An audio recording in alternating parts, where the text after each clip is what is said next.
Day 31, Dare 31. Love and Marriage. A man shall leave his father and his mother and be joined to his wife, and they shall become one flesh. Genesis 2:24. This verse is God's original blueprint for how marriage is supposed to work. It involves a tearing away and a knitting together.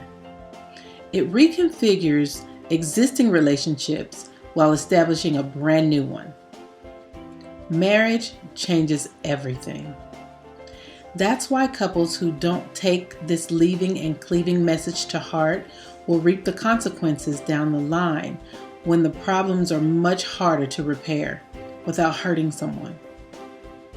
Leaving means that you're breaking a natural tie. Your parents step into the role of counselors to be respected and can no longer tell you what to do.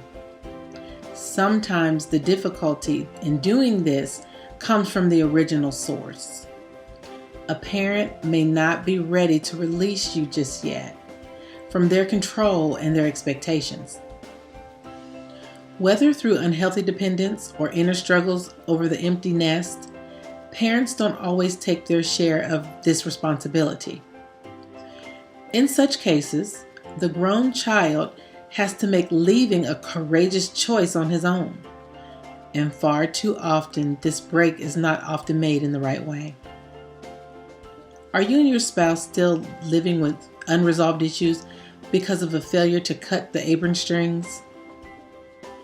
Do either of your parents continue to create problems in your home? Perhaps without even knowing it? What needs to happen to put a stop to this before it creates a too wide of a division in your marriage? Unity is a marriage quality to be guarded at great cost. The purpose of leaving, of course, is not to abandon all contact with the past, but rather to preserve a unique oneness that marriage is designed to capture.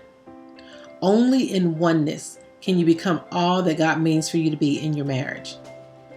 If you're too tightly drawn to your parents, the singular identity of your marriage will not be able to become the flower that it's meant to be. You will always be held back. And the root of division will continue to send up new shoots into your relationships. It won't go away unless you do something about it. For without leaving, you can't do the cleaving.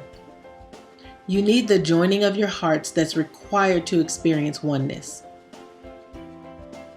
Cleaving carries the idea of catching someone by pursuit, clinging to them as your new rock of refuge and safety.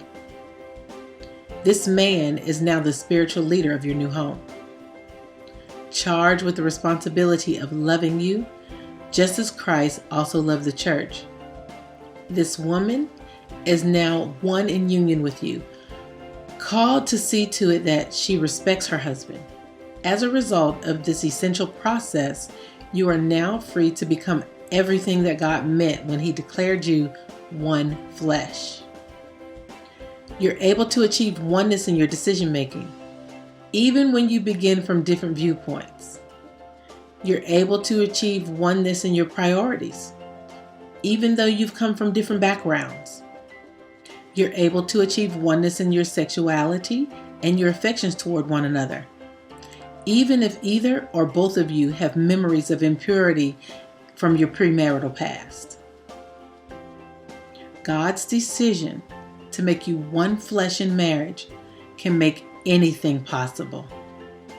If this is not how things are going in your home right now, you're unfortunately in the majority. It's not out of character for couples of all kinds, even Christian couples, to ignore God's design for marriage, thinking that they know better than He does.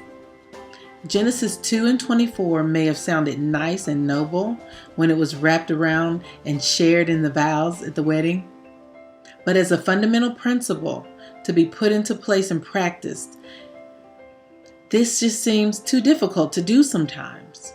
It is hard, extremely hard, when the pursuit of oneness is basically one-sided. Your spouse may not be interested at all right now to recapture the unity that you once had. Even if there is some desire on his or her part, there may be some issues between you that are nowhere close to being resolved.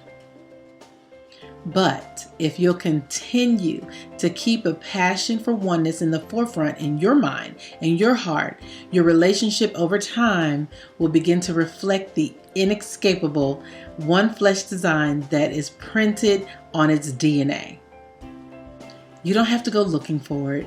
It's already there. Leave and cleave and dare to walk as one.